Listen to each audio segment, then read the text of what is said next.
그대여, 모든 게 지치고 아무 말도 하기 싫은 날이 있으셨지요? 잠도 깊이 들지 못한 채 새벽을 맞이한 적도 있었을 것입니다. 창밖의 바람 소리도 내 안에 텅 빈 고요도 그저 무거운 짐처럼 느껴졌던 그날들 말입니다. 심지어 자식조차 멀게 느껴지고 한때 가깝던 인연들마저 지치게만 하는 날. 손에 쥔 것이 없어도 괜찮다고 말해줄 사람 하나 없이 홀로 앉아 계셨던 그 밤도 있었을 것입니다. 부처님께서는 그런 날 반드시 마음에 새겨야 할 한마디를 남기셨습니다. 그 말은 아주 짧았지만 그대의 심연을 비춰주는 등불이 되어줄 것입니다. 그 말씀이 탄생한 날, 한 제자가 산속 암자를 조용히 찾아왔습니다. 이른 새벽이었고 이슬 머금은 풀잎 사이로 그의 발걸음은 무거웠습니다. 제자의 이름은 나반. 어려서부터 절에 의탁해 살아왔지만 마음속 깊은 결은 쉽게 닿지 못했던 이였습니다. 그날 그는 아무 말도 하지 않고 부처님 앞에 조용히 앉았습니다. 하지만 그의 어깨와 눈빛, 숨결은 이미 많은 것을 말하고 있었습니다. 부처님께서는 나반을 바라보며 말없이 차를 내어주셨습니다. 따뜻한 찻잔에서 피어오르던 김조차 그의 얼어붙은 속마음을 감싸는 듯 했습니다. 잠시 뒤 나반이 천천히 입을 열었습니다. 스승님, 살아가는 일이 너무 힘이 듭니다. 사람들과 어울리는 것도, 자식과의 갈등도, 내 마음 하나 추스르기도 버겁습니다. 그냥 조용히 사라지고 싶은 마음뿐입니다. 그는 눈을 감고 고개를 떨구었습니다. 부끄럽다는 듯, 미안하다는 듯. 하지만 부처님께서는 단 한마디의 질책도 없었습니다. 되려 창밖으로 고개를 돌려 흔들리는 나뭇잎을 가만히 바라보셨습니다. 그리고 아주 부드러운 음성으로 말씀하셨습니다. 그 마음 그대로 두거라. 억지로 다잡지 말고 스스로를 다그치지도 말고 지금 느끼는 그대 마음을 그저 알아차리면 된다. 이어서 부처님은 찻잔을 내려다보며 말씀하셨습니다. 나는 지금 이 마음을 알아차리노라. 있는 그대로 판단 없이 지금의 나를 바라볼 뿐이다. 그 한마디는 나반의 마음속 벽에 조용히 닿았습니다. 어디에도 기대지 못하던 그의 마음이 그 순간 비로소 잠시 머물 곳을 찾은 듯 했습니다. 부처님께서 바라신 것은 힘내라는 말도 버텨보라는 조언도 아니었습니다. 그저 지금 이 마음을 그대로 알아차리고 있는 그대로 받아들이는 것. 그것이 첫 번째 숨입니다. 그것이 진짜 회복의 시작입니다. 지치고 힘들 땐 지금 이 마음부터 그대로 안아주십시오. 그 마음은 없어져야 할 것이 아니라 마주해야 할 나의 일부이기 때문입니다. 나반은 아무 말 없이 두 손을 모은 채 작은 숨을 천천히 토해냈습니다. 그 숨 속엔 미처 말하지 못했던 쌓인 회한과 억눌린 고통이 함께 실려 있었습니다. 암자 바깥에서는 바람이 잔잔히 나무 사이를 스치고 해는 점점 고개를 들며 어둠을 밀어냈습니다. 나반의 눈동자에도 서서히 무너졌던 마음의 벽이 풀려나가기 시작했습니다. 부처님께서는 나지막하게 말씀하셨습니다. 그 마음은 도망쳐야 할 적이 아니다. 견뎌야 할 짐도 아니다. 그 마음은 지금 그대가 거쳐가는 길이니라. 스승님, 그럼 이 괴로운 마음을 어찌해야 하나요? 그는 떨리는 목소리로 여쭈었습니다. 부처님은 조용히 차를 한 모금 들이켰습니다. 그리고 말씀하셨습니다. 먼저 이 마음을 알아야 한다. 달래려 하지 말고 고치려 들지도 말고 지금 느끼는 그대로를 인정하라. 고통은 늘 그 부정에서 더 깊어진다. 그 순간 나반의 눈에 처음으로 작은 눈물이 맺혔습니다. 자신조차 외면했던 그 마음을 스승은 아무 말 없이 품어주고 있었기 때문입니다. 한참을 조용히 있던 나반은 떨리는 손으로 부처님의 앞자락을 잡았습니다. 스승님, 그렇다면 이 마음을 그대로 두어도 괜찮습니까? 부처님은 빙긋이 웃으시며 아주 부드럽게 말씀하셨습니다. 그래, 괜찮다. 그대는 지금 괜찮지 않다고 느낄 수도 있다. 하지만 그대의 그 마음조차 있는 그대로 받아들일 수 있을 때 비로소 스스로를 살릴 수 있느니라. 나반은 마치 오래 묵은 짐을 내려놓는 듯 조용히 눈을 감고 숨을 골랐습니다. 사람은 마음이 지칠 때 자꾸 외부에서 위로를 찾으려 합니다. 누군가가 다독여 주길, 환경이 달라지길, 혹은 시간이 모든 걸 해결해 주길 바라지요. 그러나 부처님께서는 분명히 하셨습니다. 그 어떤 위로도, 그 어떤 변화도 지금 내 마음을 인정하지 않으면 결코 나를 구원할 수 없다고.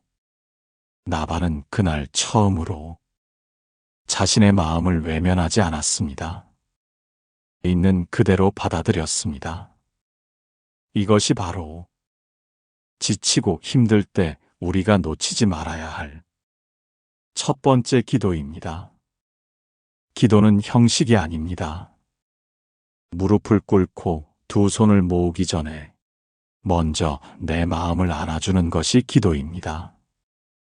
그대가 지금 느끼는 이 슬픔, 이 공허함, 이 허무하고 허전한 감정들을 그대가 가장 먼저 껴안아 주셔야 합니다. 자책하지 않아도 됩니다. 왜 이리 무기력한지, 왜 자꾸 짜증이 나는지 그 이유를 분석하려 들지 않아도 됩니다.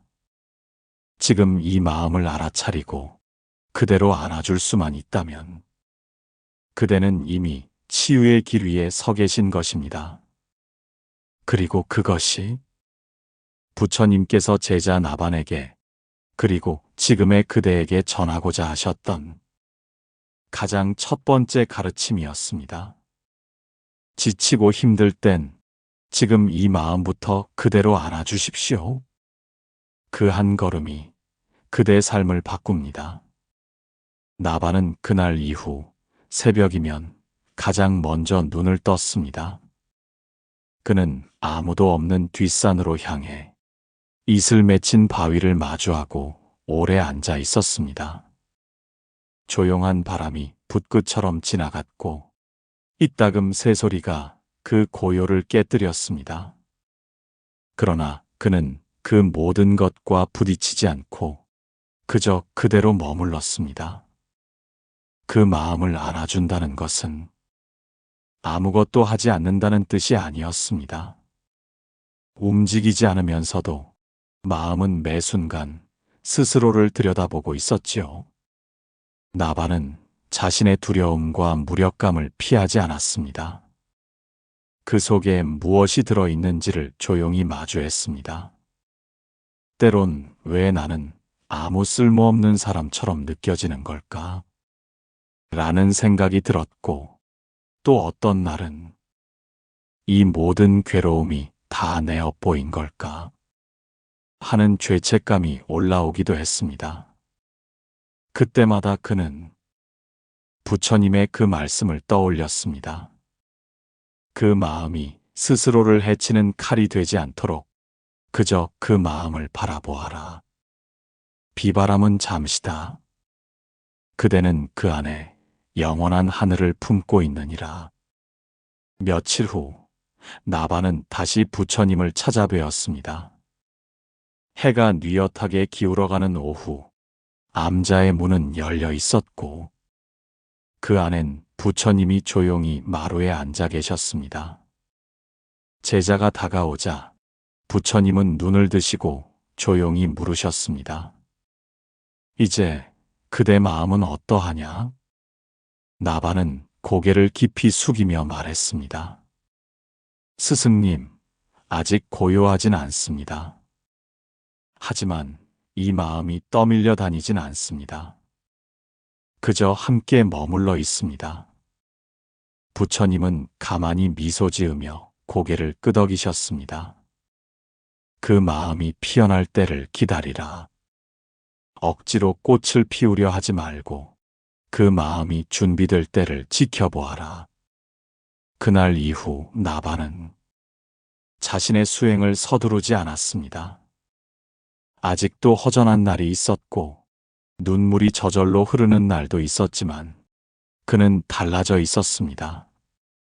그 마음을 부끄러워하지 않았고 삶이 나아지지 않아도 스스로를 미워하지 않았습니다. 이것이 바로 부처님께서 말씀하신 두 번째 기도입니다. 고요한 마음으로 지금 있는 그대로의 나를 하루에 한 번이라도 그대로 받아들이는 시간. 그대는 어쩌면 매일 최선을 다해 살아오셨을 겁니다. 그러나 아무도 그 수고를 알아주지 않을 때 어디서도 위로받지 못한 채 하루를 버텨야 할 때가 있습니다. 그럴 땐 그 마음을 억누르지 마십시오. 괜찮은 척하지 않아도 됩니다. 그 마음을 억지로 지우려 하지 말고 단지 이렇게 말해 주십시오. 나는 지금 이 마음을 있는 그대로 알아차리고 있습니다. 그것만으로도 마음은 달라지기 시작합니다. 왜냐하면 마음은 누군가 나를 봐주고 있다는 것만으로도 편안해지기 때문입니다. 그 누군가는 바로 그대 자신이어야 합니다. 부처님께서도 제자에게 그렇게 하셨습니다. 그대가 먼저 그 마음을 안아주지 않으면 세상 어떤 가르침도 그대를 일으켜 세울 수 없느니라. 그러니 그대여, 누구보다 먼저 스스로의 등을 토닥여 주십시오. 오늘도 잘 견디셨다고 그 마음을 느끼며 하루를 마주해 주십시오. 그것이 바로 불교에서 말하는 자비의 시작입니다. 남을 향한 자비가 아니라 내 마음을 향한 가장 첫 자비. 그 순간 세상은 아직 변하지 않아도 그대의 마음 안에 조용히 바람이 지나가게 됩니다. 그리고 그 바람이 그대의 삶을 부드럽게 감싸기 시작할 것입니다. 그로부터 계절이 한 번 바뀌고 여름의 기운이 멀어지는 어느 날이었습니다. 부처님께서는 다시 제자들과 함께 앉으시어 마을로 나가기 전 마지막 법문을 건네셨습니다. 그 자리에 있던 나반은 예전과는 달라진 얼굴을 하고 있었습니다. 무언가를 이루어서가 아니라 무언가를 놓아주어서 편안해진 사람이었습니다. 부처님은 제자들을 둘러보며 조용히 말씀하셨습니다. 인생의 바다를 건너는 이는 많으나 자신의 마음을 알아차린 이는 드물다. 세상의 모든 파도는 외부에서 오는 듯 보이지만 사실 그대 안에서부터 시작된 것이니 그 파도를 멈추고자 한다면 먼저 그대 안의 바람을 잠재워야 하느니라. 그리고 다시 나반을 바라보셨습니다. 이제 그대는 알았느냐? 누구도 그대를 온전히 이해해주지 않아도 스스로의 마음만은 그 누구보다 따뜻이 품어야 한다는 것을 나반은 조용히 고개를 끄덕였습니다. 예, 이제는 압니다. 외롭고 지친 그 마음도 제가 안아줄 수 있다는 것을요. 부처님은 눈을 가늘게 감으시고 산 아래로 불어오는 바람을 잠시 느끼셨습니다. 그리고 마지막으로 제자들에게 이르셨습니다. 남을 위한 기도도 좋지만 그보다 먼저 자기 마음을 위한 기도를 하여라. 그것이 진실한 자비의 시작이며 그 자비가 자리를 잡았을 때 비로소 그대는 타인의 괴로움까지 함께 안을 수 있게 되느니라. 그날 이후 나반은 다시 세상 속으로 돌아갔습니다. 그가 특별한 승려가 된 것은 아니었습니다. 부처님 곁에 오래 머문 것도 아니었습니다. 하지만 그는 매일 새벽 아무도 없는 들판에서 작은 기도를 드렸습니다. 오늘 이 마음을 그대로 받아들이게 하소서. 흔들림이 있더라도 그 흔들림마저도 부끄러워하지 않게 하소서. 그리고 그 마음으로 오늘 하루를 살아가게 하소서. 그의 삶은 조용했고 눈에 띄는 변화는 없어 보였지만 그를 지켜본 이들은 말했습니다. 저 사람 곁에 있으면 괜히 마음이 편해진다. 그것은 아마도 그가 자신의 마음을 안아주었기에 타인의 마음까지도 따뜻히 품을 수 있었던 까닭이었을 겁니다. 지금 이 글을 듣고 계신 그대, 혹시 요즘 모든 게 지치고 말조차 하기 싫고 누구도 내 마음을 모른다고 느껴지십니까? 그렇다면 부디 이 말을 기억해 주십시오. 지치고 힘들 땐 지금 이 마음부터 그대로 안아주십시오. 어떤 대단한 기도를 하지 않아도 삶이 갑자기 좋아지지 않아도 괜찮습니다. 지금 그 마음 그대로 조용히 나를 안아주는 순간 그대의 마음은 스스로를 위로하기 시작할 것입니다. 그리고 그 위로는 곧 삶을 바꾸는 힘이 됩니다. 이 말 한마디를 오늘의 기도로 삼아 보십시오. 오늘 하루 이 마음 그대로 괜찮다고 그대는 이미 잘 해내고 계십니다. 구독과 좋아요는 영상 제작에 큰 힘이 됩니다. 쉼이 머무는 곳에서 오늘도 당신의 삶에 고요한 숨결이 머물기를 바랍니다.